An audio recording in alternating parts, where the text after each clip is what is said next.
त्वमक्षरं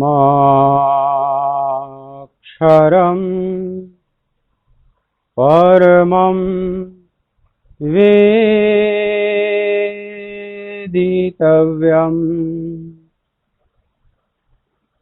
त्वमस्य विश्वस्य परं निधानम् त्वमव्ययः शाश्वत धर्मभोक्ता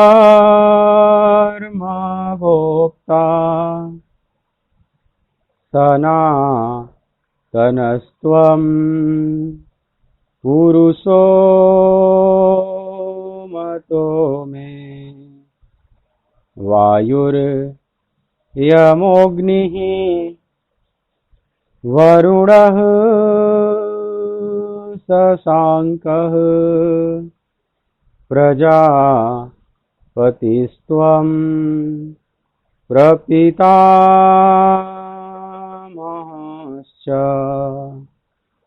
नमो नमस्तेस्तु सहस्रकृत्वः पुनश्च भूयो हि नमो नमस्ते। बोलिए भक्तवत्सल भगवान की जय। कृष्ण गोविंद गोविंद हे गोपाल नंदलाल कृष्ण गोविंद गोविंद हे गोपाल नंदलाल कृष्ण गोविंद गोविंद हे गोपाल नंदलाल कृष्ण गोविंद गोविंद हे गोपाल नंदलाल हे गोपाल नंदलाल हे गोपाल नंदलाल गोपाल नंदलाल हे गोपाल नंदलाल हे गोपाल नंदलाल हे गोपाल नंदलाल गोपाल नंदलाल हे गोपाल नंदलाल कृष्ण गोविंद गोविंद हे गोपाल नंदलाल कृष्ण गोविंद गोविंद हे गोपाल नंदलाल हे गोपाल नंदलाल हे गोपाल नंदलाल गोपाल नंदलाल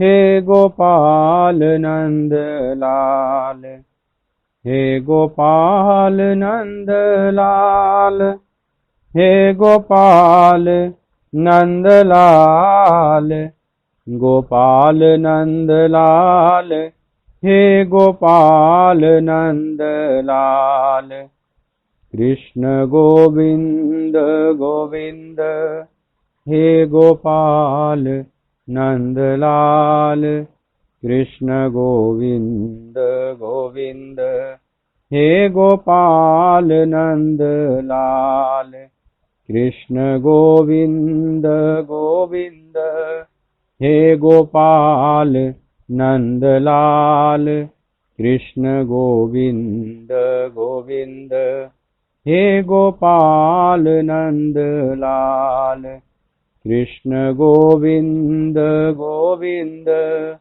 हे गोपाल नंदलाल कृष्ण गोविंद गोविंद हे गोपाल नंदलाल।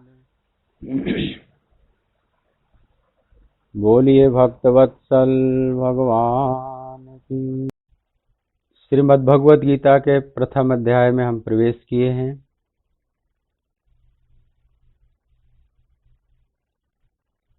भगवान श्री कृष्ण ने प्रथम शंखनाद किया पांडवों की तरफ से, और समस्त पांडवों ने भी शंखनाद किया उनके साथ। समस्त शंखों का नाम यहाँ पर संजय बताए हैं, भगवान कृष्ण और पांचों पांडवों के। 15वें श्लोक, 15वां 16वां श्लोक आप पढ़ें। पांचजन्यम ऋषिकेशो देवदत्तम धनंजय पौंड्रम दद्मौ महाशंखम भीमकर्मा वृकोदरः अनंत विजयम राजा कुंतीपुत्रो युधिष्ठिरः नकुलः सहदेवश्च सुघोषमणिपुष्पकौ। भगवान श्री कृष्ण ने पांचजन्य नामक शंख बजाया। धनंजय अर्थात अर्जुन ने देवदत्त नामक बड़े पेट वाले भीषण कर्म करने वाले भीम ने पौंड्र नामक महाशंख बजाया। कुंती पुत्र राजा युधिष्ठिर ने अनंत विजय नामक शंख बजाया। नकुल और सहदेव ने सुघोष और मणि पुष्पक नामक शंख बजाया।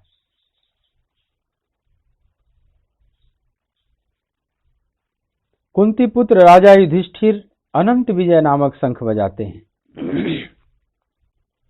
युधिष्ठिर धर्म के प्रतीक हैं, और युधिष्ठिर की घोषणा, मतलब धर्म की घोषणा ये है कि यदि धर्म की विजय हुई, इस संग्राम में धर्म जीतता है, तो वह अनंत विजय प्रदान कराएगा। अनंत विजय का मतलब जिसके बाद फिर कभी पराजय नहीं होता है। अनंत विजय का मतलब प्रकृति का अंत हो जाना है। हमारे भीतर जो माया है, अविद्या है, जिसका आवरण पड़ा हुआ है और वह परमात्मा से मिलने में बाधा है, वह आवरण सदा के लिए फट जाता है, वह समाप्त हो जाता है। उसके बाद फिर माया अपना काम नहीं कर पाती, आत्मा परमात्मा से मिल जाता है। इसी को अनंत विजय कहते हैं। पर यह अनंत विजय उसी को प्राप्त होगी जो धर्म को धारण करेगा। यह धर्म की घोषणा है। इस तरह से संजय कहते हैं कि सब ने अलग अलग, जब पांडवों ने शंखनाद किया भगवान कृष्ण के साथ, तो हे राजन, हे महाराज धृतराष्ट्र, उसके साथ जो पांडव पक्ष में आए हुए थे और भी महारथी, सब ने अलग अलग शंख बजाया, और उसका नाम भी लेते हैं। 17वें 18वें श्लोक को आप देखें। कास्यश्च परमेश्वासः शिखंडी च महारथः धृष्टद्युम्नो विराटश्च सात्यकीश्चापराजितः द्रुपदो द्रौपदेयाश्च सर्वशः पृथ्वीपते सौभद्रश्च महाबाहुः शंखान् दद्मुः पृथक पृथक। पांडवों के शंखनाद के साथ ही उनके साथ आए हुए श्रेष्ठ धनुष वाले काशीराज और महारथी शिखंडी एवं धृष्टद्युम्न जो सेनापति हैं, सेनापति धृष्टद्युम्न तथा राजा विराट और अजेय सात्यकी राजा द्रुपद एवं द्रौपदी के 5 पुत्र और बड़ी भुजा वाले सुभद्रानंदन अभिमन्यु, इन सभी ने हे राजन सब ओर से अलग अलग शंख बजाए। मतलब पांडवों की तरफ से भी पूर्ण रूप से अब युद्ध की चुनौती दे दी गई कौरवों को। भीष्म पितामह ने युद्ध की चुनौती दिया, भीष्म के साथ ही पूरे कौरव पक्ष ने पांडवों को युद्ध की चुनौती दिया। और इधर भीष्म की चुनौती को भगवान कृष्ण के शंख नाद के साथ ही पांडव पक्ष ने भी स्वीकार कर लिया। मतलब कुरुक्षेत्र में युद्ध का बिगुल बज गया।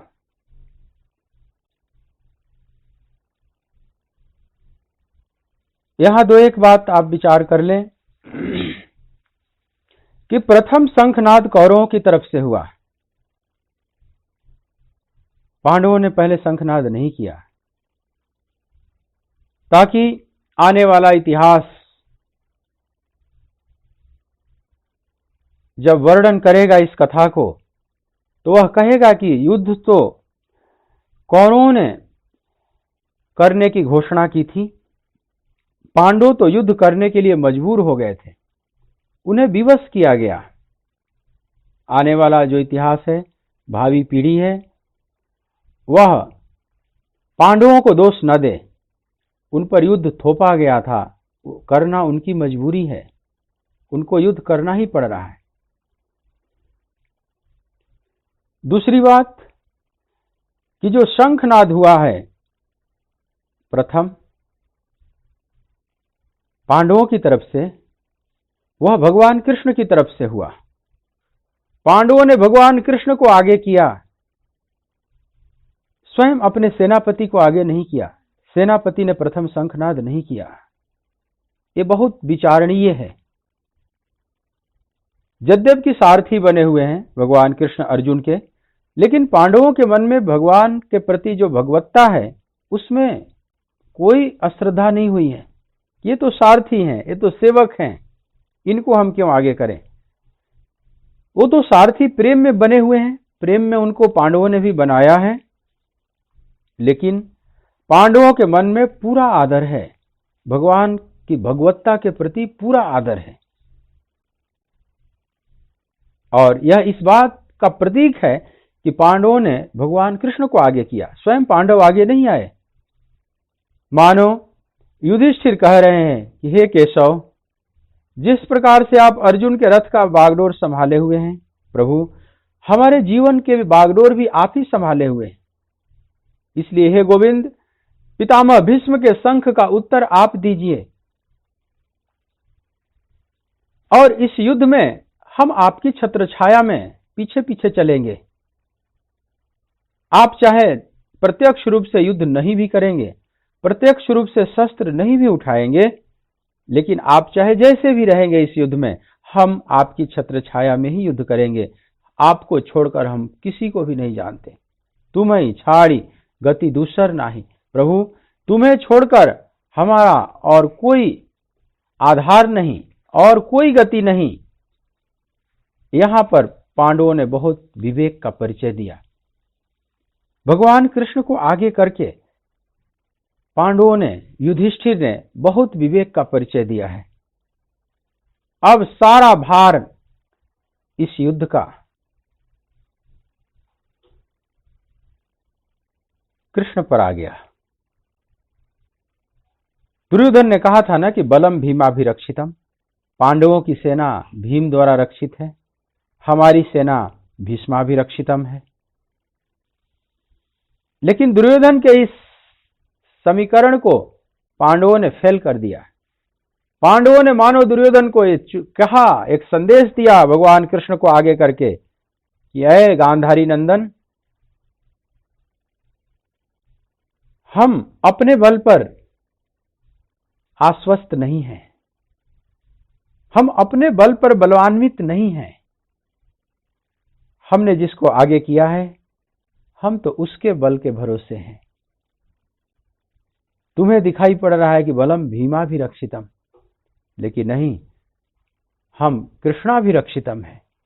यह पांडवों ने, यह युधिष्ठिर ने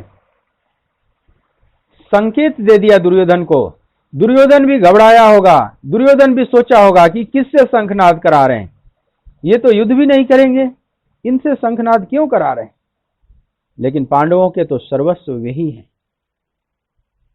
और मानो युधिष्ठिर कह रहे हैं कि प्रभु, आपकी छत्र छाया में युद्ध कर रहा हूं,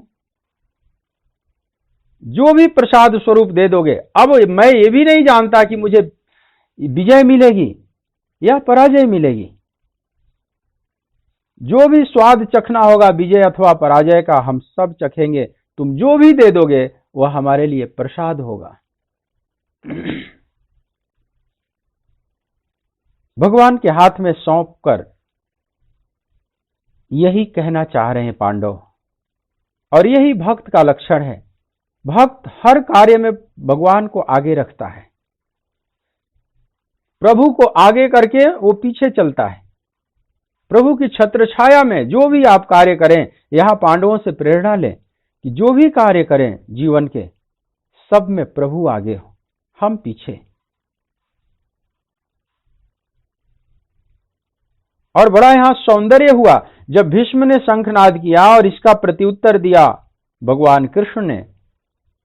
यह बड़ा सौंदर्यपूर्ण हुआ। अगर मान लो भीम से उत्तर दिलवा देता युधिष्ठिर, या धृष्टद्युम्न से दिलवा देते उत्तर, तो वह उतना सौंदर्यपूर्ण नहीं होता। भीष्म के शंख का उत्तर अगर भीम देते या धृष्टद्युम्न देते तो वह प्रतिक्रिया होती, एक्शन का रिएक्शन होता, क्रिया की प्रतिक्रिया होती। मान लो एक क्रिया किया कौरवों ने तो दूसरी प्रतिक्रिया हो जाती पांडवों की तरफ से। लेकिन जब कृष्ण को सौंपा तो यह प्रतिक्रिया नहीं, ये समझ लो प्रतिसंवेदन है। यह रिएक्शन नहीं, ये रिस्पॉन्स है। जस्ट कृष्ण ने हंसते हंसते इस चुनौती को स्वीकार कर लिया कि ठीक है पितामह, अगर आपकी यही इच्छा है तो हम लोग स्वीकार करते हैं। हमारे पांडव आपके इस चुनौती को जस्ट स्वीकार करते हैं, जस्ट स्वीकार करते हैं। इसमें बहुत प्रतिक्रिया नहीं है, बहुत आक्रोश नहीं है।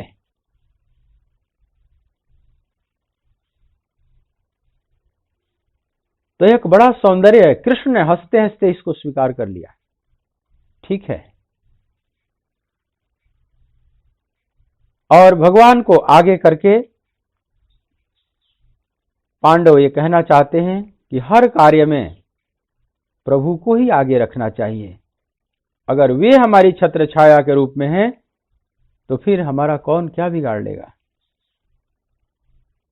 लेकिन परिणाम भी, अब परिणाम के प्रति भी कोई शिकायत नहीं होनी चाहिए। परिणाम जो आवे हमें सब स्वीकार है, वो सब प्रसाद के रूप में स्वीकार है। अब तुम इसमें जहां ले चलो, इस युद्ध में मुझे जिधर ले चलो, विजय की तरफ ले चलो, पराजय की तरफ ले चलो, हम चलेंगे। जहां ले चलोगे वहीं मैं चलूंगा, जहां ले चलोगे वहीं मैं चलूंगा, जहां नाथ रख दोगे, जहां नाथ रख दोगे वहीं मैं रहूंगा, जहां ले चलोगे वहीं मैं चलूंगा। जैसे बिल्ली बच्चा देती है तो अपने बच्चे को जहां रख देती है, बच्चा वहीं म्याऊं म्याऊं करता है। कभी उसको घर के कोने में कहीं जन्म दे देगी तो वहां रखी हुई है। लोग परेशान करने लगते हैं तो बच्चे को शिफ्ट करती है, वहां से एक घर से दूसरे घर में शिफ्ट करेगी। लेकिन बच्चे की अपनी कोई मर्जी नहीं, तुम जहां ले चलो, जहां रख दो। कभी बिस्तर पर रख देगी, कभी कूड़े के ढेर पर रख देगी, कभी छत के ऊपर रख देगी, कभी एक मकान से दूसरे मकान में ट्रांसफर करती है उस बच्चे को लेकर। बच्चा उसके मुंह में झूलता रहता है, बच्चा बिल्कुल बेफिक्र है, माँ जहां रखे वो तो सिर्फ म्याऊं म्याऊं करता है, माँ के आश्रित है। तो जहां ले चलोगे वहीं मैं चलूंगा, जहां नाथ रख दोगे, जहां नाथ रख दोगे वहीं मैं रहूंगा, जहां ले चलोगे वहीं मैं चलूंगा। ये जीवन समर्पित है चरण में तुम्हारे, तुम ही मेरे सर्वस्व, तुम ही प्राण प्यारे। ये जीवन समर्पित है चरण में तुम्हारे, तुम ही मेरे सर्वस्व, तुम ही प्राण प्यारे। तुम्हें छोड़ कर दाता, तुम्हें छोड़ कर दाता किससे कहूँगा, जहाँ ले चलोगे वहीं मैं चलूंगा, जहाँ ले चलोगे वहीं मैं चलूंगा, जहाँ नाथ रख दोगे, जहाँ नाथ रख दोगे वहीं मैं रहूंगा, जहाँ ले चलोगे वहीं मैं चलूंगा, जहाँ ले चलोगे वहीं मैं चलूंगा। ना कोई उलाहना है, ना कोई अर्जी, कर लो करा लो दाता जो तेरी मर्जी। न कोई उलाहना है, ना कोई अर्जी, कर लो करा लो दाता जो तेरी मर्जी।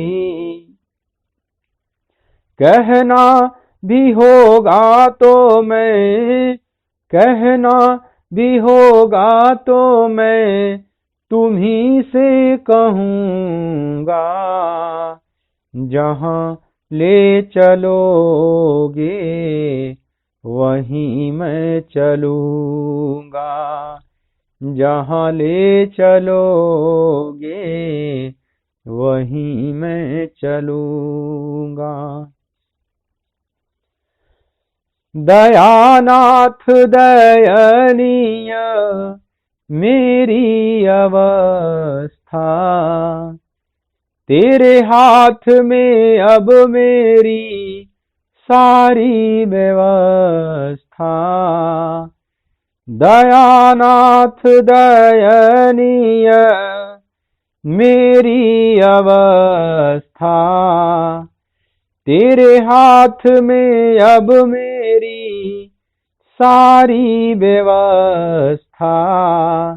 जो भी कहोगे मैं, जो भी कहोगे मैं वही अब करूँगा, जहाँ ले चलोगे वहीं मैं चलूँगा, जहाँ ले चलोगे वहीं मैं चलूँगा।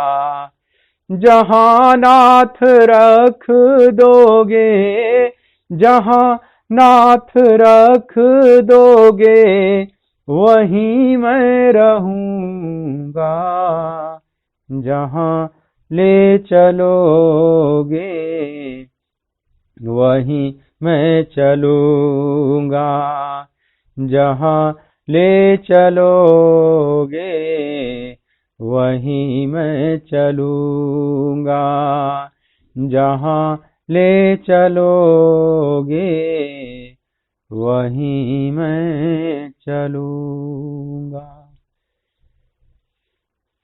ऐसा पांडवों का सुंदर भाव है, समर्पण का भाव है भगवान के प्रति, कि जहां जैसे भी रखोगे, कोई उलाहना न कोई शिकायत मेरी तरफ से है। तुम्हारी हर आज्ञा मुझे स्वीकार है, तुम्हारी हर व्यवस्था मुझे स्वीकार है। पांडवों ने यहां एक अद्भुत समर्पण का परिचय दिया है, और यहीं पर गीता का सूत्र छुपा हुआ है। अगर पूरी गीता आप समझना चाहें तो इस सूत्र को आप पकड़ लेना मजबूती से, बाकी गीता समझनी आसान हो जाएगी। क्या सूत्र है? सूत्र यह है कि इस भीषण युद्ध के परिस्थिति में भी भगवान कृष्ण को आगे किया पांडवों ने, सारा भार उन पर सौंप के निर्भर हो गए। जैसे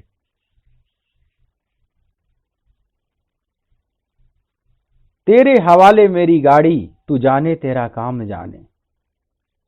प्रभु, तेरे हवाले अपने जीवन की गाड़ी हमने सौंप दी है, अब तुम जानो, तेरा काम जाने, इसमें हार मिले या जीत मिले। हार जीत सब तेरी, हम तो चरण उपासी रे, नाथ मोरी अखियां प्यासी। ये जो हार जीत सब अब तेरा है, तुम जानो। यहीं पर गीता का सूत्र छुपा हुआ है, सब भगवान को छोड़ दे। कितनी अच्छी बात है, कितनी सुकून देने वाली है बात है कि सब प्रभु पर छोड़ दें। लेकिन ये छोड़ना आसान नहीं होता है। ये समर्पण आध्यात्मिक जीवन की सबसे बड़ी घटना है। जो पूर्ण समर्पण है, कंप्लीट सरेंडर, समझ लें इस स्पिरिचुअल पाथ का, आध्यात्मिक मार्ग का यह सबसे बड़ी घटना है। इसीलिए इतनी गीता जब भगवान सुनाएंगे, अर्जुन के अनेक प्रश्नों का समाधान करते हुए, और जो अर्जुन ने प्रश्न नहीं भी किया है, कुछ बातें अपनी तरफ से भी उठाते हुए, भगवान जो गीता पूरी करते हैं, तो अंत में जो कहते हैं कि सर्वधर्मान परित्यज्य मामेकं शरणं व्रज, अहम त्वा सर्वपापेभ्यो मोक्षयिष्यामि मा शुचः। हे पार्थ, तुम संपूर्ण धर्मों की चिंता छोड़कर, क्या धर्म है क्या अधर्म है, जो बुद्धि से तुम यह समझने का प्रयास कर रहे हो, वह चिंता छोड़ दो। तेरी बुद्धि कई बार गलत निर्णय भी दे देगी धर्म अधर्म को समझने में, तो बौद्धिक निर्णय से लिया हुआ धर्म को छोड़ दो। तो क्या तुम्हारे लिए करने योग्य है? तो बस एक ही काम करने योग्य है, मामेकम शरणम व्रज। तू एकमात्र मेरी शरण में आ जा। मेरी शरण में आना ही तेरे लिए परम धर्म है। अब तुझे बुद्धि लगाने की जरूरत नहीं पड़ेगी, तू केवल मेरी शरण में हो जा। कंप्लीट सरेंडर कर दे मेरे ऊपर। निमित मात्रम भव सब्यसाचिन। हे सब्यसाचिन, अर्जुन का एक नाम सब्यसाचिन। सब्यसाचिन जो बाएं हाथ से भी बाण चला सकते थे,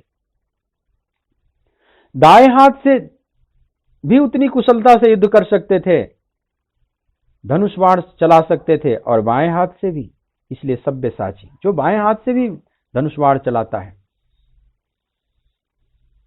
तो कहते हे सब्यसाचिन निमित मात्रम भव, तुम केवल निमित मात्र हो जा, बाकी सब करने वाला मैं हूं। और इसका परिचय, इस समर्पण का परिचय प्रारंभ में ही पांडवों ने दे दिया, युधिष्ठिर ने दे दिया भगवान कृष्ण को, उस पार्थ सारथी को आगे करके।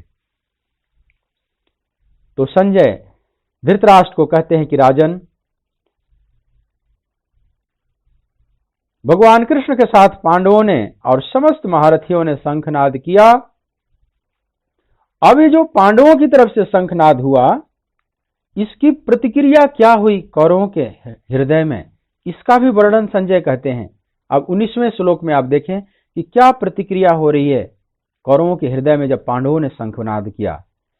19वें श्लोक में सघोषो धार्तराष्ट्राणाम हृदयानि व्यधारयत् नभश्च पृथ्वीं चैव तुमुलो व्यनुनादयन्।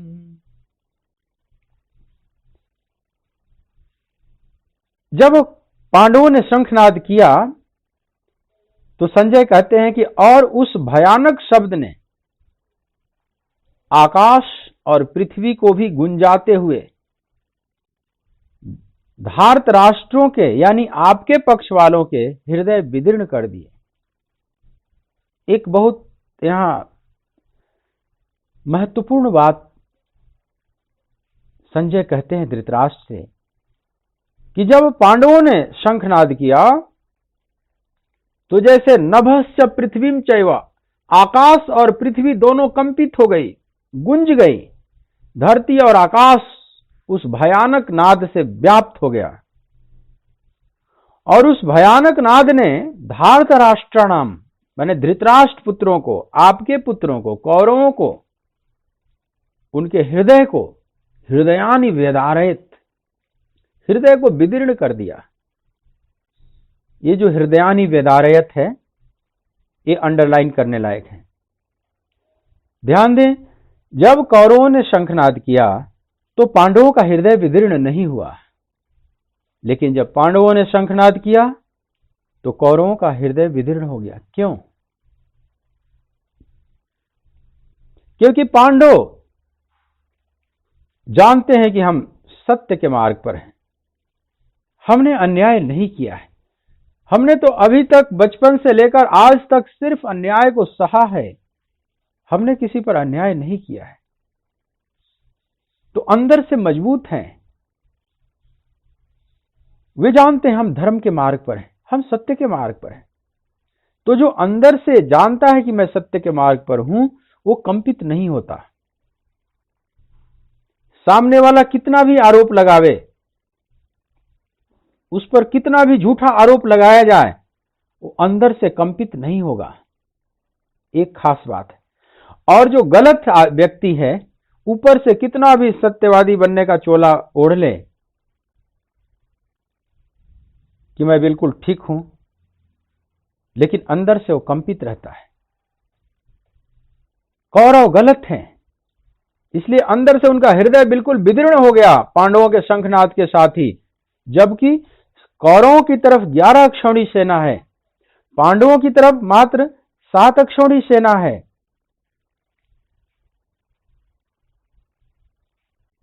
संख्या में तो ज्यादा है, 11 और 4 का रेशियो है। तो होना तो ये चाहिए ना कि जब कौरवों की तरफ से जो बिगुल बजा तो उसमें हल्ला अधिक होता, 4 अक्षौणी सेना ज्यादा है तो पांडवों का हृदय विदीर्ण होता। लेकिन नहीं, यहां उल्टी प्रतिक्रिया हो रही है।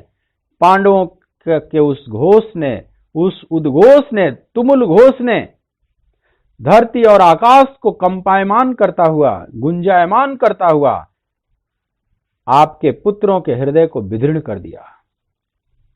धार्तराष्ट्राणाम हृदयानि व्यधारयत्। तो जो गलत हैं वो अंदर से कंपित रहते हैं। जैसे जो चोर है, चोरी किया है, हिंसा किया है, अपराध किया है, ऊपर से आप पूछें तो बिल्कुल झूठ बोलेगा कि मैंने नहीं किया, लेकिन अंदर उसमें एक कंपन चलता रहता है। अंदर से तो जानता है। इसलिए आजकल झूठ बोलने के मशीन भी अब डेवलप हो चुके हैं, लाई डिटेक्टर। वो मशीन खोपड़ी पर रख दी जाती है और उससे पूछा जाएगा, अगर वो सही बोलेगा तो उस मशीन पर कोई ग्राफ, उसके जो डिस्प्ले है उस पर कोई ग्राफ नहीं बनेगा, लेकिन अगर वो झूठ बोल रहा है तो ग्राफ बनने लगेगा। क्योंकि अंदर एक द्वंद्व छिड़ा रहता है, अंदर एक कॉन्फ्लिक्ट है और उसमें वो सोचता है कि ये बोलना है, ये नहीं बोलना है, इस बात को छुपाना है, इस बात को बोलना है। इसी में अंदर, उसके अंदर एक बड़ा तूफान चलते रहता है।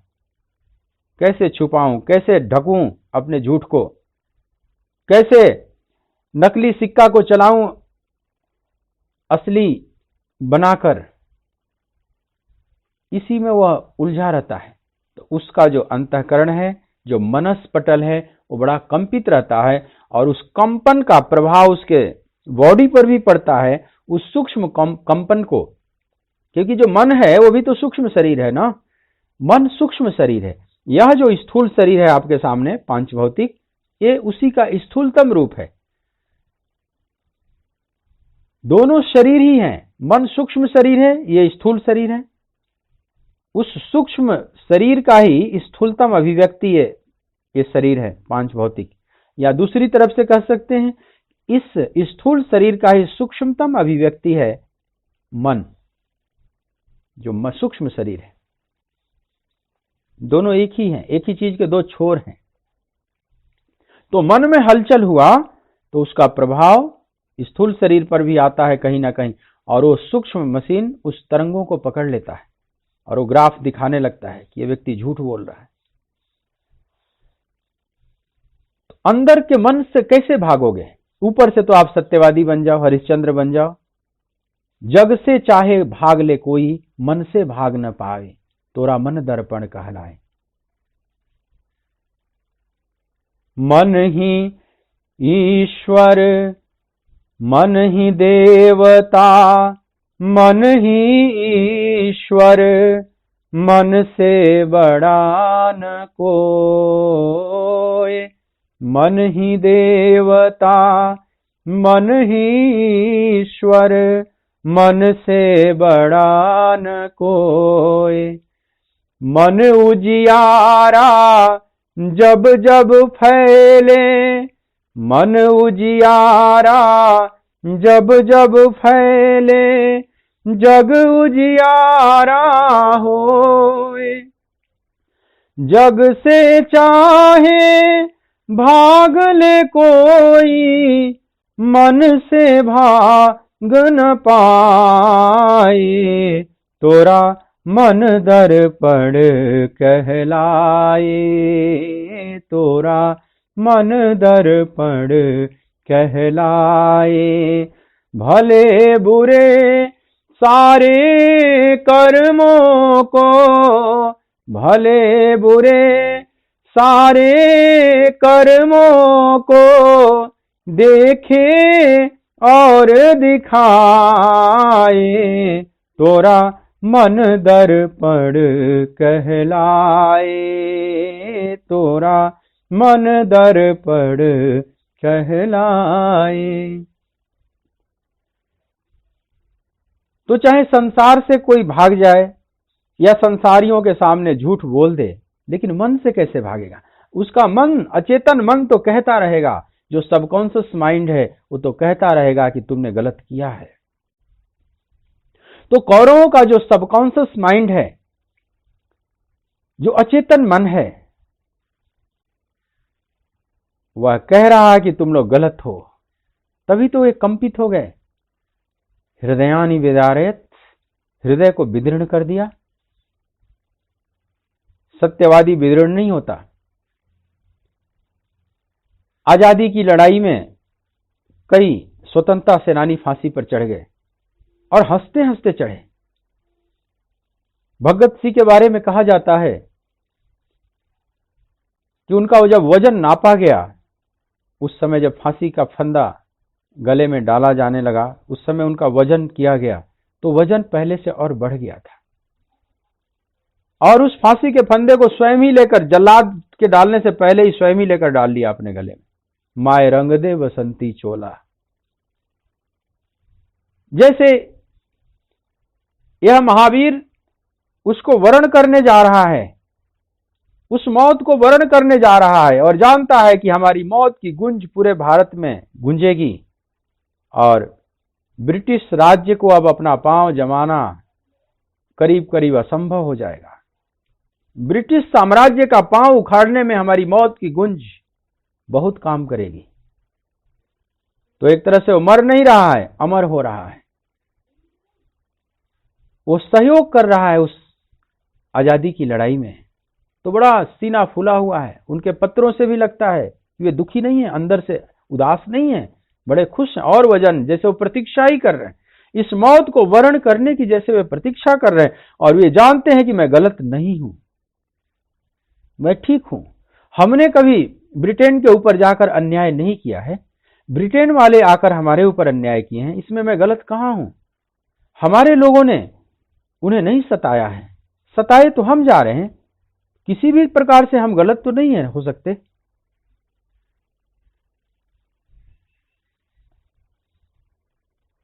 तो अंदर से कोई गलानी का भाव नहीं। लेकिन जो गलत होता है, जैसे कसाब पकड़ा गया, जब मुंबई में जो घटना घटी, उसमें कसाब जब पकड़ा गया पाकिस्तानी आतंकवादी, बहुत रोने लगा, बहुत चिखना चिल्लाना शुरू कर दिया। और जितना दिन जिंदा रहा उतना दिन डिप्रेशन में रहा, रोता रहा, गिड़गिड़ाता रहा, मेरे को बचा लो, मेरे को बचा लो, अब मैं गलती नहीं करूंगा, क्षमा करो। क्षमा की भीख मांग रहा है। इसका मतलब उसने गलत किया, गलती को स्वीकार कर रहा है।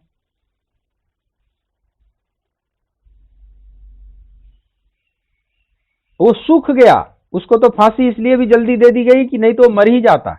वो इतना बीमार पड़ गया था कि वो ऐसे अब स्वाभाविक मर जाता, तो जल्दी से फांसी देकर उसको खत्म किया गया, क्योंकि अंदर से गलत है। लेकिन चाहे भगत सिंह हो, खुदीराम बोस हो, राम प्रसाद बिस्मिल हो, अनेक लोगों ने जो आहुतियां दी, जिनके बहुतों के नाम ही आज नहीं है इतिहास के पन्नों में, उन सबको हम प्रणाम करते हैं। तो वे सब खुशी खुशी फांसी के फंदे पर झूले, क्योंकि अंदर से उन्हें पता है कि मैं सत्य हूं।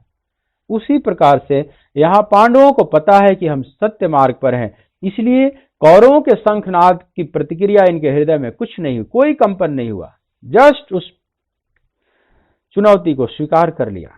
लेकिन जब कौरव पांडवों ने किया तो संजय यह बात वर्णन करते हैं कि सघोषो धारत राष्ट्राणाम हृदयानि विदारयत। हे राजन, इस उद्घोष ने, इस महाभयानक घोष ने जैसे धरती और आकाश दोनों को भरता हुआ आपके पुत्रों के हृदय को विदीर्ण कर दिया।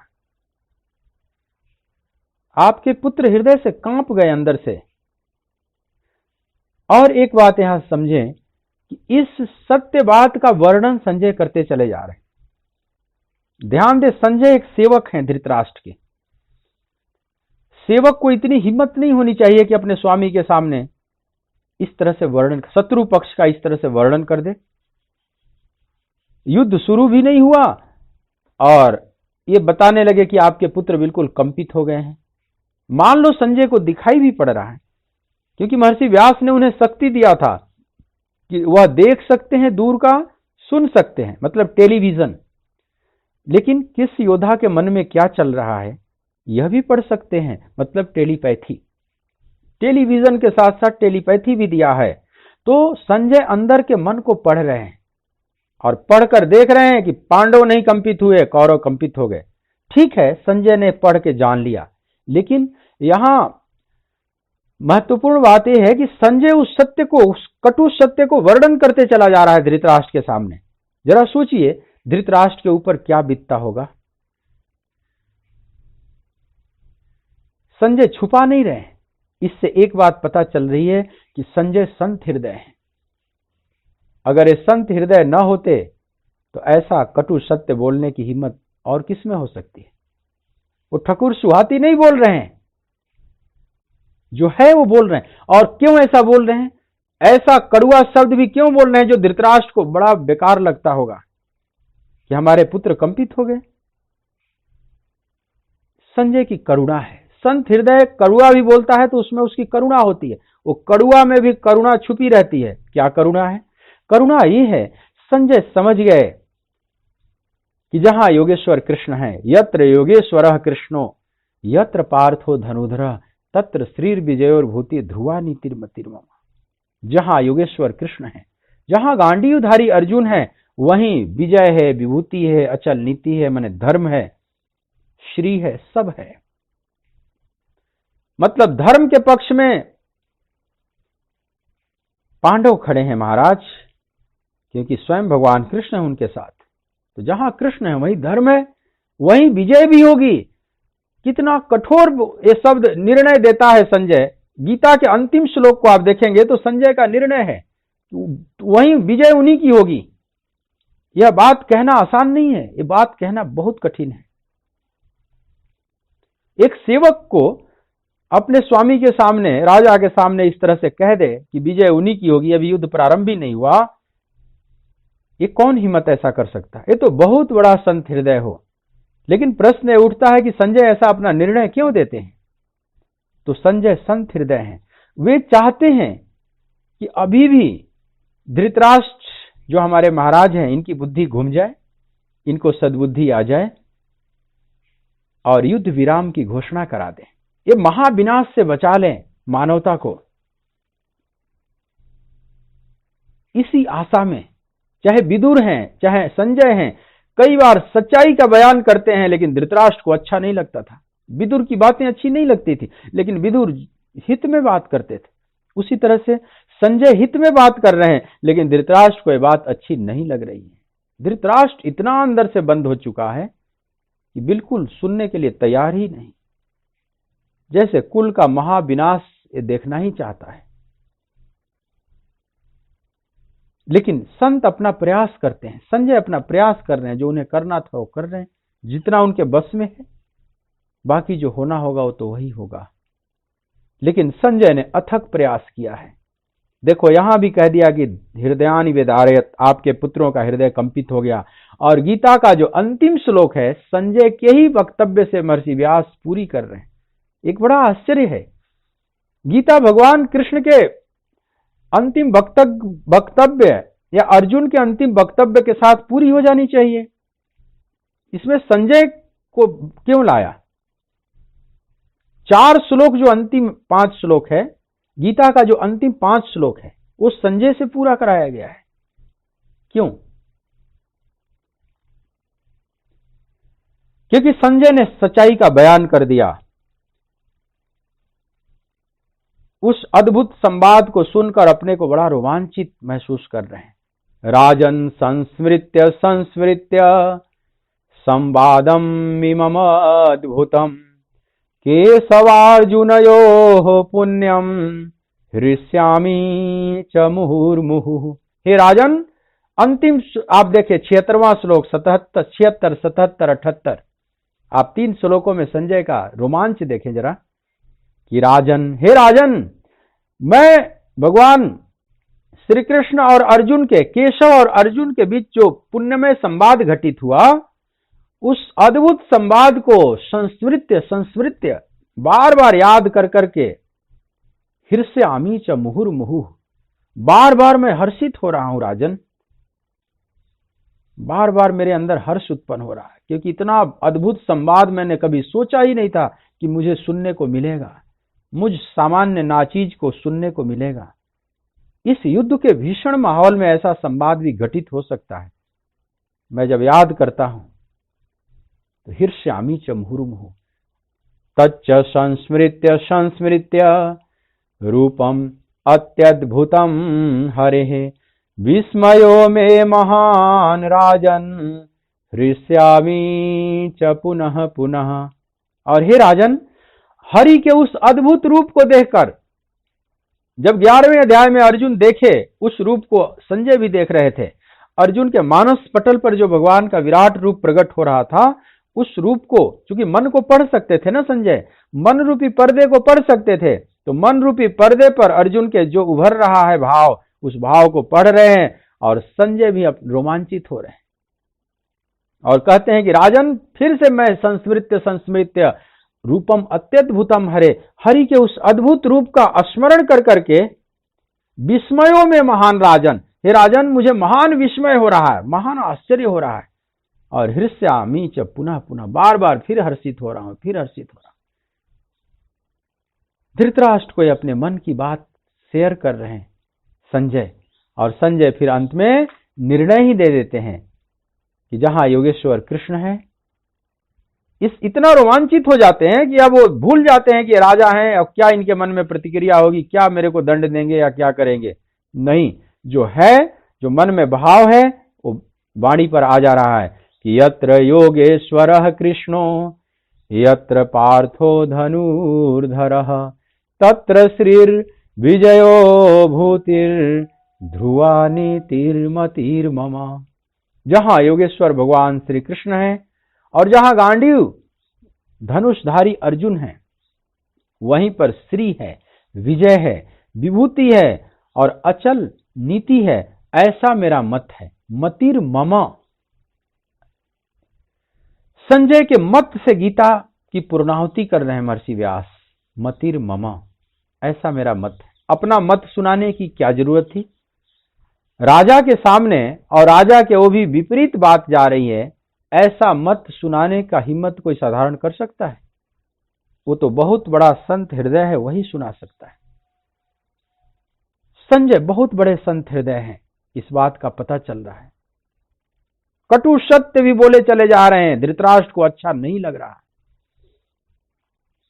लेकिन ये बोल रहे हैं कि शायद राजा की बुद्धि अभी भी पलट जाए और अभी भी युद्ध विराम की घोषणा करा दें, ये महाविनाश से बचा लें मानवता को। उद्देश्य यही है। प्रश्न ये उठता है कि इतना बड़ा संत हृदय संजय धृतराष्ट्र जैसे की सेवा में क्यों है? कौरवों की सेवा में क्यों है? ये क्यों नहीं चले जाते छोड़कर? तो कभी कभी प्रारब्धवश सज्जनों को भी दुर्जनों की सेवा में रहना पड़ता है, लेकिन सज्जन अपनी सज्जनता में बरतते हैं, दुर्जन अपनी दुर्जन वाले स्वभाव में रहते हैं। लेकिन जो सज्जन हैं वे अपनी सज्जनता को नहीं छोड़ते, वे उससे परिवर्तित नहीं हो जाते। जैसा है वे अपने स्वभाव में रहते हैं, लेकिन वो प्रारब्ध को स्वीकार करते हैं कि कुछ ऐसी इच्छा है प्रभु की। विधिवश सुजन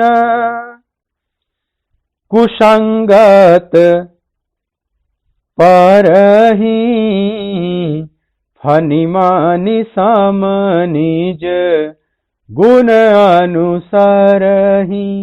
गोस्वामी जी मानस में कहते हैं कि कभी कभी विधि के विधान बस, प्रारब्ध बस सज्जनों को भी दुर्जनों की सेवा में या संग में रहना पड़ता है। विधिवश सुजन कुसंगत परहि, कुसंगत में उन्हें रहना पड़ता है मजबूरीवश। जैसे कभी आप किसी ऑफिस में काम कर रहे हैं, आपके ऊपर जितने बड़े बड़े ऑफिसर हैं महाभ्रष्ट हैं, महारिश्वतखोर हैं, आपके नीचे वाले भी रिश्वतखोर हैं, आप सब जानते हैं, और आप अपने ईमानदारी से सत्य के मार्ग पर आप अपनी सेवा दे रहे हैं। अब आप नौकरी छोड़ तो नहीं सकते, एकदम से रहना पड़ेगा वहां पर। आप अपनी सत्यता में बर्ताव करें, बाकी जो जैसा कर्म करेगा उसको वैसा फल मिलेगा। तो विधिवश सुजन कुसंगत परहि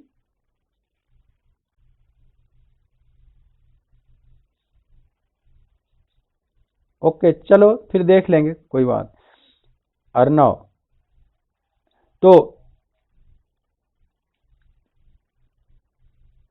अपने स्वभाव में बरतते हैं, जो महापुरुष हैं अपनी सज्जनता में बरतते हैं। फनी मनि सम निज गुणानुसारी। उदाहरण देते हैं गोस्वामी जी। फनी माने होता है विषधर सर्प, किंग कोबरा। उसके मुख में जहर की थैली होती है और मड़ी भी होती है। कुछ प्रजातियां कभी रही हैं सर्प की जिसके मुंह में मड़ी भी होते थे। तो फनी के मुंह में मणि और विष दोनों साथ साथ रहते हैं, लेकिन मणि जगमगाता रहता है, वो जहर से प्रभावित नहीं होता। रह रहे हैं एक ही साथ, लेकिन मणि अपनी महिमा में जगमगा रहा है, वो विष से प्रभावित नहीं। उसी प्रकार से कभी कभी जहरीले लोगों के बीच भी हमें रहना पड़ता है, पर हम अपनी सज्जनता में बरते हैं। फनी मनि सम निज गुणानुसार। अपनी प्रकृति को इतनी उत्तम बना लें कि हमारी प्रकृति को कोई प्रभावित न कर सके। जे रहीम उत्तम प्रकृत का करि सकत कुसंग, चंदन विष व्यापत नहीं लिपटे रहत भुजंग। रहीम कहते हैं कि अगर हमारी प्रकृति उत्तम है, संत प्रकृति है, तो कुसंग भी हमारा क्या बिगाड़ लेगा। हम अपने ही रंग को उस पर डाल सकते हैं, हम उसके रंग से नहीं रंगेंगे। जैसे चंदन विश्व व्यापत नहीं लिपटे रहते भुजंग, चंदन के वृक्ष में भुजंग लिपटे रहते हैं, सर्प लिपटे रहते हैं जहरीले, लेकिन चंदन अपनी खुशबू लुटाते रहता है। उन जहरीले सांपों से चंदन प्रभावित नहीं होता। तो आप चंदन की तरह बने, जहरीले लोगों के बीच में भी आप अपने संतत्व की खुशबू को लुटाते रहे। संजय जहरीले लोगों के बीच में रह रहे हैं, लेकिन अपने संतत्व की खुशबू को लुटा रहे हैं। जो जैसा करेगा वैसा भरेगा। कबीरा तेरी झोपड़ी गल कटियन के पास, जो करेगा सो भरेगा, तू क्यों होत उदास। कबीर कहते हैं कि अगर तुम्हारी झोपड़ी, तुम्हारा जन्म उन लोगों के बीच में हो गया जहां एक कसाई रहते हैं, गलकटियन, बकरा और पशुओं को काटते रहते हैं, अगर उन्हीं के बीच में तुम्हारा जन्म हो गया तो भी तू क्यों उदास हो रहा है। जो करेगा सो भरेगा। आपन करनी पार उतरनी, अपने ही कर्मों का हम उत्तरदायी हैं। तो जो करेगा सो भरेगा, तू क्यों हो तो उदास।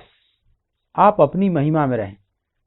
लंका के रावण के उस बीच में भी, असुरों के बीच में भी विभीषण ने अपनी भक्ति को बचा ही लिया ना। रावण का नाम रावण की तरह लिया जाता है, लेकिन उसी की पत्नी मंदोदरी है, उसका आदर से नाम लिया जाता है, 5 कन्याओं में उसकी गिनती होती। और मंदोदरी का बेटा ही था महाअसुर मेघनाथ। तो देवर था स्वयं महाअसुर कुंभकर्ण। तो कुंभकर्ण की रावण के पुतले जलाए जाते हैं, लेकिन मंदोदरी के पुतले तो नहीं जलाए जाते ना। होलिका का जलाया जाता है, होलिका दहन करते हैं, लेकिन मंदोदरी का तो नहीं जलाया जाता। यह हिरण्यकश्यप की जो पत्नी थी कयाधु, उनका तो नहीं जलाया जाता। अब हिरण्यकश्यप असुर था, कयाधु ठीक थी। तो जो करेगा सो भरेगा, तू क्यों हो तो उदास। तो संजय अपना काम कर रहे हैं, विदुर अपना काम कर रहे हैं, ये लोग सत्य की घोषणा करते चले जा रहे हैं। अब यहां तक जो भगवत गीता में पूरा वर्णन हो गया, दोनों तरफ शंखनाद हो गया, युद्ध की सारी औपचारिकताएं, सारी फॉर्मेलिटीज पूरी हो चुकी है। अब केवल सेनापतियों द्वारा आक्रमण कहना बाकी रह गया है। दोनों तरफ सेनापति कहेंगे आक्रमण और सेनाएं जूझ पड़ेंगी। लेकिन इस 19 श्लोक के बाद एक कथा अत्यंत तीव्र मोड़ लेती है, जो आज तक किसी ने सोचा ही नहीं था। ये महाभारत की कथा एक यू टर्न मारती है, या महाभारत की कथा रूपी नदी समझ लो वहीं पर गोल गोल घूमने लगी, और एक अद्भुत घटना घटने वाली है। इस महाभारत रूपी समुद्र मंथन में गीतामृतम प्रकट होता, गीता रूपी अमृत प्रकट होने वाला है। अब 20वें श्लोक से समझ लो, अब गीता प्रारंभ होने जा रही है। पूरी गीता का रंगमंच तैयार हो गया। आज केवल मैं उस श्लोक का पाठ कर दूं और कल से हम प्रवेश करेंगे। अब धृतराष्ट्र की जिज्ञासा बढ़ गई है कि संजय अब इसके आगे क्या हुआ सुनाओ। लेकिन संजय ने जो देखा वो कुछ अद्भुत था। अथ व्यवस्थितान् दृष्ट्वा धार्तराष्ट्रान् कपिध्वजः प्रवृत्ते शस्त्र संपाते धनुरुद्यम्य पांडवः। हे राजन, अथ व्यवस्थितान् दृष्ट्वा, सब कुछ व्यवस्थित देखकर, कपि ध्वजा माने जिसके ध्वजा पर कपि हनुमान जी हैं, माने अर्जुन, कपि ध्वज वाले अर्जुन ने धृतराष्ट्र पुत्रों द्वारा सुसज्जित उस सेना को देखकर और प्रवृत्ति शस्त्र संपाते, ठीक शस्त्र चलने की तैयारी के क्षण में कुछ कहना प्रारंभ करता है। अब समझ लो, अब गीता केंद्रित हो गई, कृष्ण और अर्जुन पर केंद्रित हो गई गीता। अर्जुन जो संजय का कैमरा है वो पूरी तरह से अब वहीं पर कस दिया जाएगा, उसी रथ पर, और कृष्ण और अर्जुन के संवाद को सुनेगा। अर्जुन कुछ कहना प्रारंभ करते हैं। अथ, इसीलिए यहां शब्द प्रयोग किया गया इस श्लोक के प्रारंभ में अथ। कोई भी शास्त्र प्रारंभ होता है तो अथ शब्द से, जो पवित्र शब्द शास्त्र है। अथ अथाथो ब्रह्म जिज्ञासा, महर्षि व्यास का जो ब्रह्म सूत्र प्रारंभ हो रहा है, अथ अतो ब्रह्म जिज्ञासा, अथाथो भक्ति जिज्ञासायाम, देवर्षि नारद का भक्ति सूत्र। महर्षि जैमिनी का जो पूर्व मीमांसा है, अथाथो धर्म जिज्ञासा। सारे शास्त्र अथ से प्रारंभ होते हैं। जो खड दर्शन है, अथ योगानुशासनम। महर्षि पतंजलि अपना योग सूत्र प्रारंभ करते हैं तो पहला ही सूत्र लिखा था, अथ योगानुशासनम। अथ यह पवित्र शब्द माना जाता है। कोई भी पवित्र कार्य प्रारंभ करते हैं तो इसी अथ शब्द से, अथ श्री महाभारत कथा। तो अब यहां जो 20वें श्लोक में आप देखेंगे अथ शब्द से प्रारंभ हो रहा है श्लोक। मतलब अब अभी तक जो चर्चा हुई वो सब कुरुक्षेत्र के युद्ध के पूर्व जो तैयारी थी, युद्ध प्रारंभ होने से पूर्व की जो तैयारी थी उसकी चर्चा हुई। लेकिन अब जो चर्चा प्रारंभ होने जा रही है वो एक अलग प्रकार की चर्चा प्रारंभ होने जा रही है, जो कि मानवता के इतिहास में यह अद्भुत चर्चा है। ये सनातन धर्म का श्रेष्ठतम संवाद बन जाएगा। विश्व के बड़े बड़े मनीषी इसमें गोते लगाएंगे और ये अभूतपूर्व घटना घटेगी, क्योंकि युद्ध के ऐसे भीषण माहौल में आज तक ऐसा गूढ़ आध्यात्मिक संवाद कहीं भी घटित नहीं हुआ। बाकी शास्त्र प्रकट हुए हैं बड़े शांति के वातावरण में, लेकिन युद्ध के इस भयानक माहौल में भी इतने शांतिपूर्ण ढंग से भगवान उपदेश दे सकते हैं अर्जुन को, यह एक महा आश्चर्य है। ये भगवत गीता को ही यह श्रेय प्राप्त है। इसीलिए भगवत गीता कई अर्थों में बहुत अनूठी है, बहुत अनूठी है। तो कल से हम देखेंगे कि अब अर्जुन क्या कहना चाह रहे हैं।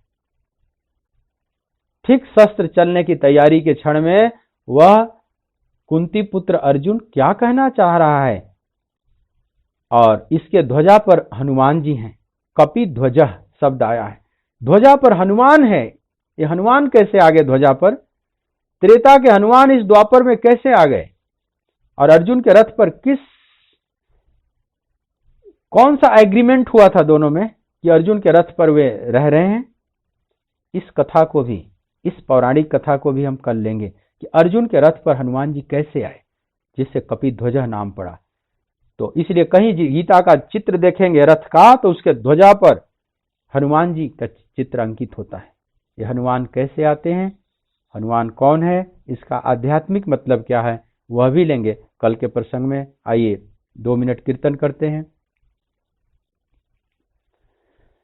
गोविंद बोलो हरि गोपाल बोलो, गोविंद बोलो हरि गोपाल बोलो, राधा रमण हरि गोपाल बोलो, राधा रमण हरि गोपाल बोलो, गोविंद बोलो हरि गोपाल बोलो, गोविंद बोलो बोलो गोपाल बोलो, राधा रमण हरि गोपाल बोलो, राधा रमण हरि गोपाल बोलो। बोलिए भक्तवत्सल भगवान की, सच्चिदानंद भगवान की। ओम